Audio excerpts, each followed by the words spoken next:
Assalamu alaikum students. Welcome in the class of environmental chemistry.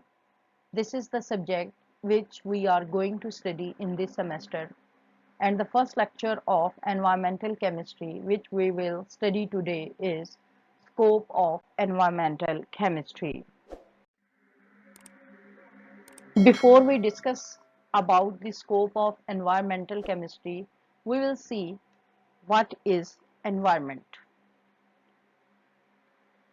Environment includes water, air, land, and their interrelationships, and also their relationship with human beings and other living organisms and material goods. तो environment include करेगी water को, air को और land को, और उनका human beings के साथ क्या रिलेशनशिप है, दूसरे लिविंग ऑर्गेनिजम्स के साथ और नॉन लिविंग ऑर्गेनिजम्स के साथ उनका क्या रिलेशनशिप है, एनवायरनमेंट इसको डील करेगी। इसके अलावा it comprises all the physical and biological surrounding and their connections. तो एनवायरनमेंट जो है तमाम नॉन लिविंग और लिविंग सराउंडिंग को डील करेगी और उनका आपस में क्या इंटरेक्शन है। The environment is actually universal in nature. Environmental chemistry जो है ये बहुत वसी ब्रांच है और ये मल्टी डिसिप्लिनरी सब्जेक्ट है। इसमें फिजिक्स भी इंक्लूड होगा, केमिस्ट्री भी, geology, geography, history, economics, physiology, biotechnology, remote sensing, geophysics, soil science, and hydrology. All these branches they will be studied under what is the impact of these sciences on environment. Now, what is environmental chemistry? It is the branch of chemistry which deals with the study of the sources, reactions, transport, effects and fates of chemical species in water. ठीक है। अब इसमें क्या है कि हमारे पास chemical species होंगी, ठीक है, और इन केमिकल स्पीशीज, इन केमिकल रिएक्टेंट्स के सोर्सेज क्या हैं, इनके आपस में रिएक्शंस क्या हैं, इनके ट्रांसपोर्ट के इफेक्ट्स क्या हैं, इसके अलावा फेट्स मीन एंड प्रोडक्ट्स जो हैं इनके कौन से हैं, और उन एंड प्रोडक्ट्स का फिर रिजल्ट हम देखेंगे वाटर के अंदर, सॉइल के अंदर, एयर, लिविंग एनवायरनमेंट के अंदर। इसके अलावा and the effect of human activity upon these, और इसके अलावा ये जो वाटर, सॉइल, एयर और लिविंग एनवायरनमेंट है, ह्यूमन एक्टिविटी का इसके ऊपर क्या असर होता है, ये भी हम एनवायरमेंटल केमिस्ट्री के अंदर स्टडी करेंगे।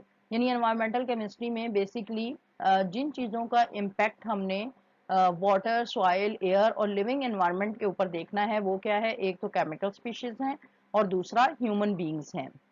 अच्छा, अब ये ग्रीन केमिस्ट्री जो है this is also concern with environmental chemistry.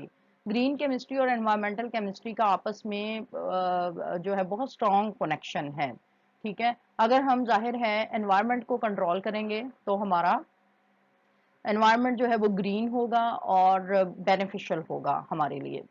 It also deals with various chemical phenomena taking place in the environment. ठीक है, डिफरेंट केमिकल फिनोमेना जो कि एनवायरनमेंट के अंदर प्रोसीड होते हैं, एनवायरमेंटल केमिस्ट्री इसके साथ भी डील करती है। अब एनवायरनमेंट के अंदर बहुत सारे केमिकल फिनोमेना हो रहे होते हैं और वो हम डिटेल के अंदर इस सब्जेक्ट की के अगले टॉपिक्स में स्टडी करेंगे। It is a multidisciplinary study involving physical and life sciences, meteorology, agriculture, public health and engineering at its best. तो पिछली स्लाइड में जैसा कि हमने कुछ बेसिक साइंसेस को डिस्कस किया कि वो एनवायरमेंटल केमिस्ट्री के अंडर स्टडी किए जा सकते हैं, इसी तरह मतलब meteorology, agriculture, public health, engineering, these are different aspects which can also be correlated with environmental chemistry। ठीक है, यानी मटीरियोलॉजी मीन कि ये एक ऐसी साइंस की ब्रांच है जिसमें हम ज़मीन की खुदाई करके ठीक है डिफरेंट एस्पेक्ट्स उसके स्टडी करने की कोशिश करते हैं और उसके अंदर डिफरेंट जो मिनरल्स हैं उनको डिस्कवर करने की कोशिश करते हैं। तो इस खुदाई का फिर एनिमल्स के ऊपर, living and non living component of environment के ऊपर क्या इम्पैक्ट होता है, तो वो जाहिर है हम एनवायरमेंटल केमिस्ट्री के अंदर स्टडी करेंगे। So this was one of the example I have explained. Likewise, we can also study the impact of agriculture on environment। इसके अलावा public health environment से किस तरह impact होती है, तो ये सारी चीज़ें हम एनवायरमेंटल केमिस्ट्री के अंडर स्टडी कर सकते हैं।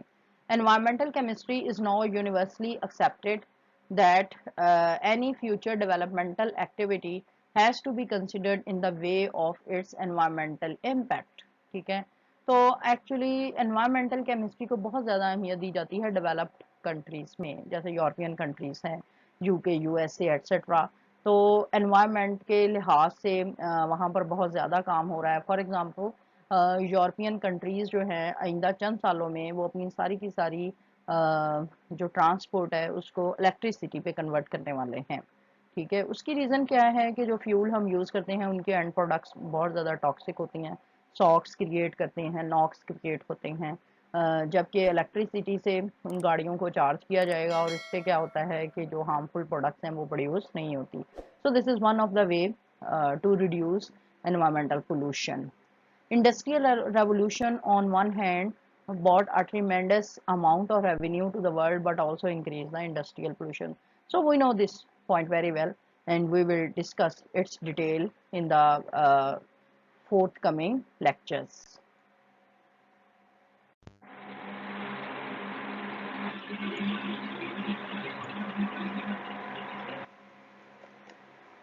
Environmental chemistry, it is also the study of the chemical processes occurring in the environment which are impacted by the humankind activities and these impact may be felt on a local scale. अच्छा, अब ये just introductory जो slides हैं वो चल रही हैं, तो एनवायरमेंटल केमिस्ट्री केमिकल प्रोसेसेस को भी डील करती है, एनवायरनमेंट के अंदर जो हो रहे होते हैं और ह्यूमन काइंड इंसानों की एक्टिविटीज़ किस तरह इन केमिकल प्रोसेसेस को इम्पेक्ट करती हैं और उनके इम्पैक्ट्स जो हैं अच्छे होते हैं या बुरे होते हैं। तो ये लोकल स्केल पे पहले तो ज़ाहिर है महसूस किए जाएंगे, लेकिन ज़रूरी नहीं है that they may be limited to the local scale. from local they may be transmitted to the national level and then they can cross boundaries, that is international level. And you know अगर हम आजकल के माहौल के मुताबिक जो है इसको अप्लाई करें तो इसकी सबसे बड़ी एग्जांपल है कोरोना वायरस। ठीक है, तो पहले उसके लोकल इम्पैक्ट हुए, फिर नेशनल लेवल पे, and now it has crossed the boundaries and it has become an international tragedy. Urban air pollutants, toxic industrial substances arising from the toxic chemical sites impacted globally through depletion of stratospheric ozone और global warming. अच्छा, ये global warming के ऊपर हमने बहुत ज़्यादा पढ़ा है, so I will not go into detail. वैसे भी बहुत कुछ है हमारे स्टडी करने के लिए अगले वाली स्लाइड्स में। तो जो ग्लोबल वार्मिंग की वजह से क्या हो रहा है, टेम्परेचर के ग्लोबली इंक्रीज होने की वजह से ओजोन लेयर जो है वो डिप्लीट हो रही है, उसको हम ओजोन होल भी बोलते हैं। डिप्लीशन ऑफ ओजोन लेयर जो है क्लोरोफ्लोरोकार्बन के फ़ज़ा में रिलीज़ होने की वजह से होता है, यू नो दैट। और उसकी वजह से ओजोन लेयर का काम क्या है फ़ज़ा के अंदर, कि ये हार्मफुल रेडिएशंस को ज़मीन तक पहुंचने से रोकता है। और अर्बन एयर पोल्यूटेंट्स और टॉक्सिक इंडस्ट्रियल सब्सटेंसेस की वजह से ओजोन लेयर जो है उसकी तह बारीक से बारीक होती जा रही है और इसको हम ओजोन लेयर का नाम देते हैं, ओजोन होल का नाम देते हैं। ठीक है, तो और जो टॉक्सिक और हार्मफुल रेडिएशन सन से इमिट होती हैं, ओजोन लेयर उसको रोकता है, लेकिन इसकी डिप्लीशन की वजह से वो वाली हार्मफुल रेडिएशन ज़मीन पर पहुंचने के काबिल हो जाती हैं, कामयाब हो जाती हैं और उससे डिफरेंट जो है वो बीमारियां फैलती हैं, जिसमें सबसे बड़ी कैंसर है। The focus in our courses and research activities is upon developing a fundamental understanding of the nature of these chemical processes. तो environmental chemistry के अंडर हम इन तमाम तरह के processes को स्टडी करते हैं।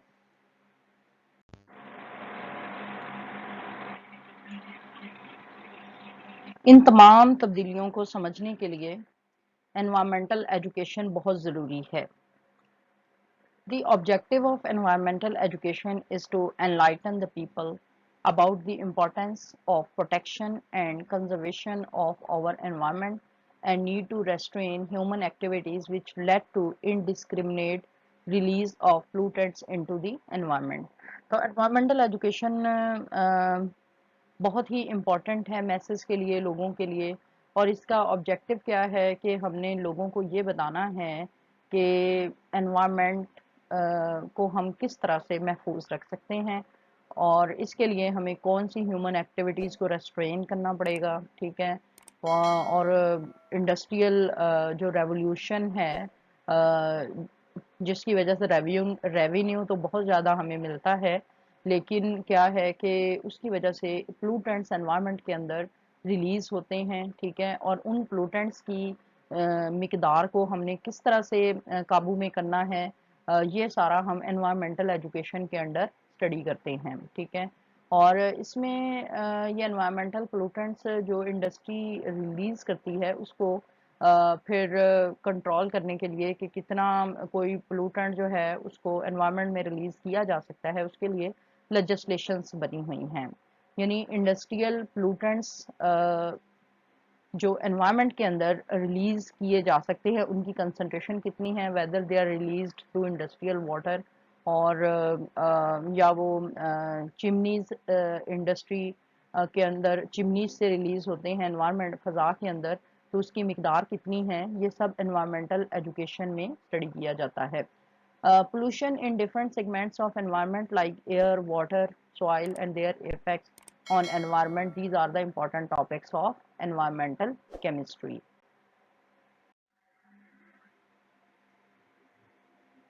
Environmental chemistry teaches us the causes of chemical events causing hazards to the environment. It also discusses the remedies to overcome these problems. अब जो environmental education है उसके ज़रिए हम क्या सीख सकते हैं कि कौन से ऐसे chemicals हैं जो hazardous है environment के लिए, और इसके अलावा क्या है कि इन problems के solution को भी environmental chemistry या environmental sciences में discuss किया जाता है। Basic knowledge of environmental chemistry is essential to protect the environment and make this world a better place to live in again. An understanding of the basic concepts of environmental chemistry is essential not only for all chemists but also for non-chemists engaged in environmental sciences, engineering and management. So this is important. This point is very important. ठीक है, environment के मुतल्लिक जानना environmental chemist के लिए ही ज़रूरी नहीं है, बल्कि और भी साइंटिस्ट, वो तमाम साइंटिस्ट जो एनवायरमेंटल साइंसेस में इन्वॉल्व हैं, इंजीनियरिंग में इन्वॉल्व हैं, मैनेजमेंट में इन्वॉल्व हैं, उन तमाम के लिए एनवायरमेंटल केमिस्ट्री और उसका इम्पेक्ट क्या है एनवायरनमेंट के ऊपर, एनवायरनमेंट वो जानना ज़रूरी है।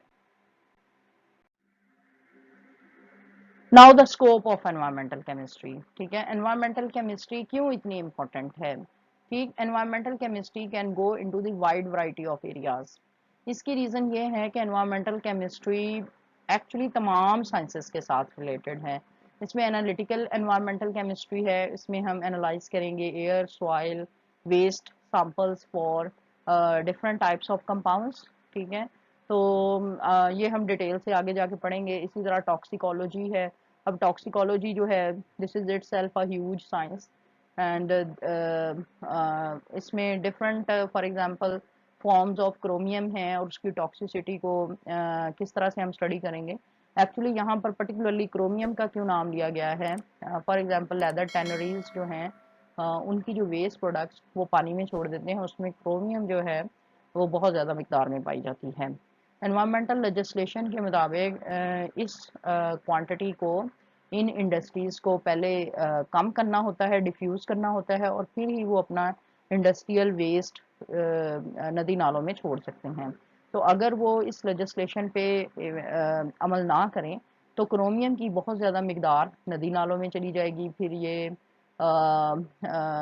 मछलियाँ जो हैं उनके गिल्स फेफड़ों वगैरह में ये फिर सफोकेशन कॉज करेंगी।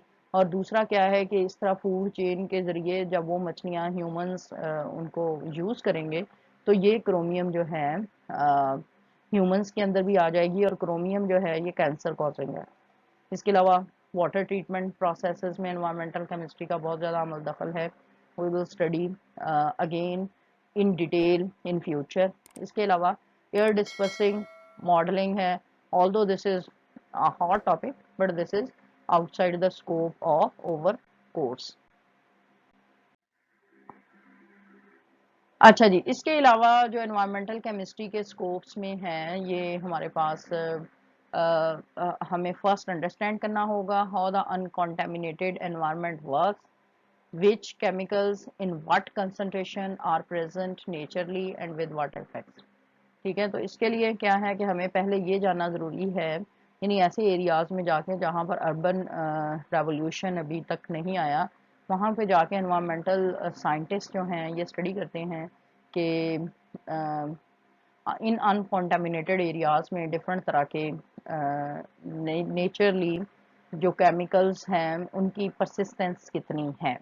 ठीक है, और फिर वो इसको अप्लाई करते हैं उन अर्बन एरियाज़ पे जहाँ पर इंडस्ट्रियल रेवोल्यूशन हो चुका है और जिसने एनवायरनमेंट को बहुत ज़्यादा इम्पेक्ट कर दिया है। Environmental chemistry draws on the range of concepts from chemistry and various environmental sciences to assist in their study of what is happening to a chemical species in the environment। तो environmental chemistry, अब इससे ये फिर अंदाज़ा लगाया जाता है कि एक केमिकल स्पीशी जो कि अनफ्लूटेड एरियाज में उसकी कंसंट्रेशन कितनी है, और जो फ्लूटेड एरियाज हैं जहाँ पर अर्बन रेवोल्यूशन हो चुकी है वहाँ पर उस केमिकल स्पीशी के ऊपर क्या इम्पैक्ट हुआ है। ठीक है, उसकी कंसंट्रेशन बढ़ी है, और कंसंट्रेशन बढ़ने के साथ साथ उसने क्या और भी अपने साथ प्रोडक्ट्स जो हैं bye means of chemical reactions बढ़ा दी हैं और उन सब का इम्पैक्ट किया है। Important general concepts include understanding chemical reactions and equations, solutions, units, sampling and analytical techniques। Analytical techniques के मतलब हम इसी टॉपिक में थोड़ा सा इसको टच करेंगे। ठीक है, और बाकी इसके बाद सैम्पलिंग इक्वेशंस वगैरह वो हम डिटेल में अगले लेक्चर्स में स्टडी करेंगे। अच्छा, as I have already said that environmental chemistry is utilized by modern countries, by advanced countries। इसमें environmental agencies इसको यूज़ करती हैं। United state environmental protection agency actually वही एनवायरनमेंट के लेजिस्लेशन अप्रूव करती है। Association of public analysts environmental chemistry को utilise करते हैं, and other environment and research bodies around the world to detect the nature and source of pollutants। Okay, so we were talking about pollutants। So what are the sources of pollutants? Heavy metal contamination of land by industry, और इसके लिए जो example chromium की मैंने already discuss की है। Nutrients leaching from agricultural land into water resources, ये point बड़ा इंपॉर्टेंट है। अब किस तरह से एग्रीकल्चरल लैंड, फॉर एग्जांपल बारिश होती है और बारिश के पानी से एग्रीकल्चरल लैंड से जो न्यूट्रिएंट्स हैं वाटर रिसोर्सेज में चले जाते हैं, और इन न्यूट्रिएंट्स का वाटर रिसोर्सेज में अगर मिकदार बढ़ जाए तो वहाँ पर वो एल्गल बलून्स यानी एलजी के बहुत बड़े बड़े कॉलोनीज वो बना देंगे, और उससे क्या होगा कि वाटर बॉडीज के अंदर एल्गी और फंजाई की ग्रोथ ज़्यादा होने की वजह से स्पेस कम पड़ जाएगी। ठीक है, जगह कम पड़ जाएगी for example fish water life के लिए, एनिमल्स के लिए, और उनकी ना सिर्फ ये कि मूवमेंट कम होगी। ठीक है, और डिफरेंट ज़ाहिर है फूड पे भी उनके दरमियान कंपटीशन हो सकता है, और यूट्रॉफिकेशन जो है इसी सेंस में हम यूज़ करेंगे कि वाटर के अंदर जो है वो बोटेनिकल ग्रोथ बहुत ज़्यादा बढ़ जाएगी, और उसकी वजह से इन वाटर बॉडीज़ के अंदर मौजूद एनिमल्स को प्रॉब्लम होगा। इसके अलावा urban run of pollutants, washing of impervious surfaces, इसी तरह बारिश के पानी से रोड्स, पार्किंग लॉट्स और रूफ टॉप्स। इसमें रूफ टॉप्स का तो इतना कोई ख़ास इम्पेक्ट नहीं है, उससे जो वाटर रन ऑफ होगा, लेकिन रोड्स और पार्किंग लॉट्स में जो गाड़ियाँ वगैरह खड़ी हैं, ठीक है, रोड्स के ऊपर गाड़ियाँ चल रही हैं, तो उनका जो भी कोई रिलीज्ड इन द एनवायरनमेंट जो भी केमिकल्स उनकी वजह से रिमूव होते हैं, या रोड्स के ऊपर कई दफ़ा मोबाइल वगैरह लीक किया हुआ आपने अक्सर देखा होगा, पाकिस्तान में तो खैर बहुत ज़्यादा वो पड़ा हुआ नज़र आता है, पार्किंग लॉट्स के ऊपर भी ऑयल रिलीज हुआ होता है। तो इनके जब बारिश वगैरह पड़ता है तो वो भी इन इम्परवियस सर्विसेज से ये वाला जो pollutants because of the cars and vehicles, ये पोllutants सारे के सारे ज़ाहिर वाटर बॉडीज में जाएंगे और पोल्यूशन कॉज करेंगे। Typical pollutants include gasoline, motor oil, nutrients, hydrocarbon compounds and metals, sediments. तो ये उन्होंने अब उसके particularly बहुत सारे नाम भी बता दिए हैं। I have just said for example motor oil or gasoline, but different types of nutrients, hydrocarbon compounds, metals, sediments, they may be included in that. और इसके अलावा organometallic compounds हो सकते हैं, ठीक है, which can also cause pollution। और organometallic compound में सबसे common example जो है वो ग्रिग्नॉड रिजेंट की है।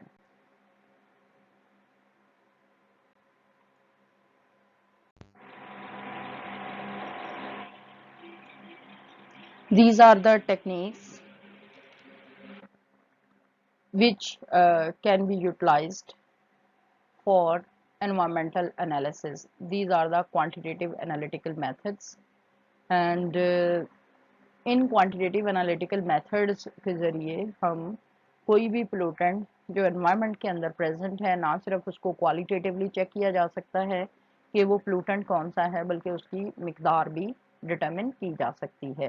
So we can use quantitative analytical methods for the determination of pollutants qualitatively or quantitatively, and these include classical wet chemistry. अब classical wet chemistry में gravimetric, titrimetric and electrochemical methods include हैं।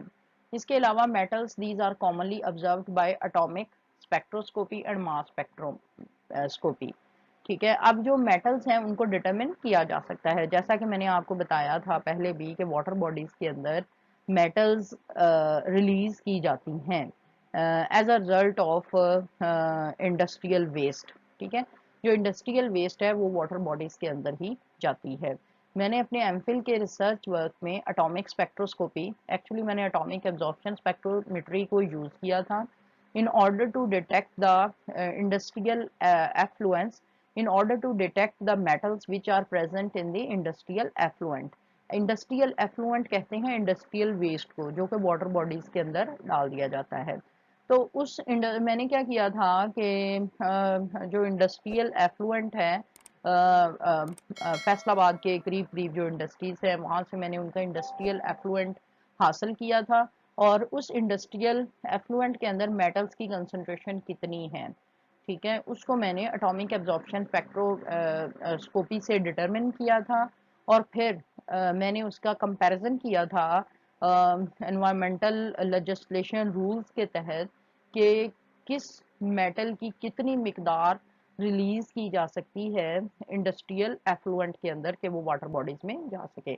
So I have used atomic absorption spectrophotometry in order to determine the concentration of different metals which are present in the industrial effluent, right? इसके अलावा और techniques हैं, इसमें आ जाता है inductively coupled plasma. ठीक है, एटॉमिक एमिशन, यानी इसकी एक्चुअली अब इसमें क्या होता है कि हम दो टेक्निक्स को जोड़ के एक टेक्निक बना देते हैं। यानी एक टेक्निक आप कह लें कि क्वालिटेटिव एनालिसिस का काम करती है, ये डिटरमिन करती है कि कौन सा एलिमेंट प्रेजेंट है, और दूसरी टेक्निक उसकी कंसंट्रेशन को डिटरमिन करती है कि उसकी क्वांटिटी कितनी प्रेजेंट है। या फिर inductively coupled plasma mass spectrometric ICP-MS, these are also used। Okay, organic compound के लिए mass spectrometric methods these are used. Organic compound जो हैं वो भी बड़े हार्मफुल होते हैं, ठीक है। इसमें gas chromatography which is coupled with mass spectrometer, GCMS इसको बोलते हैं, वो यूज किया जाता है। इसके अलावा LCMS that is liquid chromatography coupled with mass spectrometric. As I have already said, the first technique used for qualitative and the second for quantitative analysis। इसके अलावा इसकी जो एडवांस फॉर्म है MS की मास स्पेक्ट्रोमीटर की, वो है टैंडम मास स्पेक्ट्रोमेट्री। इसके अलावा हाई रेजोल्यूशन मास स्पेक्ट्रोमेट्री या accurate mass spectrometry, and they offer parts पर ट्रिलियन डिटेक्शन, लेकिन पार्ट्स पर मिलियन तो हमने सुना ही है, ठीक है। और असल में ये वाली यूनिट्स जो हैं पीपीएम या यहाँ पे अब पीपीटी है, ये यूज ही पोल्यूटेंट्स की क्वांटिटेटिव डिटर्मिनेशन के लिए ये यूज की जाती हैं। एक्चुअली इतनी कम मिकदार में भी ये पोल्यूटेंट्स जो है वो हार्मफुल होते हैं, that is why we have to use these units. इसके अलावा polymerase chain reaction is able to identify species of bacteria and other organisms through specific DNA and RNA gene isolation and amplification. So PCR method जो है, अब देखें ये तो एक अलहदा मतलब मेथड है, इसके हम डिटेल में नहीं जाएंगे। तो सिर्फ हम क्या करते हैं इसमें पीसीआर इस मेथड में, हम कोई भी फॉर एग्जांपल बैक्टीरिया है या दूसरी ऑर्गेनिजम्स हैं, उनके सैंपल्स को हम एम्पलीफाई कर सकते हैं, उनकी तादाद को हम बढ़ा सकते हैं पीसीआर मेथड के ज़रिए, और फिर मतलब कम मिकदार में वो आइडेंटिफिएबल नहीं होते, तो हम उनको खुद से ग्रो करते हैं पीसीआर टेक्निक में और फिर उसको आइडेंटिफाई किया जाता है। अब ये जो पीसीआर मेथड है ये कोरोना वायरस की डिटेक्शन एम्प्लीफिकेशन के लिए भी यही मेथड यूज किया जाता है world wide. Right, so this is the last slide and this is about measurement of radioactive elements. इसमें radio chemicals, these are also measured in environmental chemistry. These are pollutants which emit radioactive materials such as alpha and beta particles, posing health issues to human health and environment. Particle counter and scintillation counters are most commonly used for these measurements, ठीक है। तो radioactive elements तो cancer causing होते हैं। Radio active elements दो तरह के हो सकते हैं, natural radio active and man made. आमतौर पे जो मैन मेड हैं वो ज़्यादा अनस्टेबल होते हैं, और ये अनस्टेबल जो होते हैं ये radio active rays alpha beta environment के अंदर और और डिफरेंट हेल्थ इश्यूज ये पोज करते हैं। हिस्ट्री में बहुत सारे ऐसे वाक़यात हमें मिलते हैं जिसने मैनकाइंड को बहुत ज़्यादा नुकसान पहुंचाया है because of these unstable radio active elements. इसके अलावा bio assays and immuno assays, these are utilized for toxicity evaluation of chemical effects on various organisms. So this was about the introductory lecture of environmental chemistry, which was basically the scope. I hope that you people have understood it, and we will meet with another topic in the next lecture. Till then, Allah Hafiz.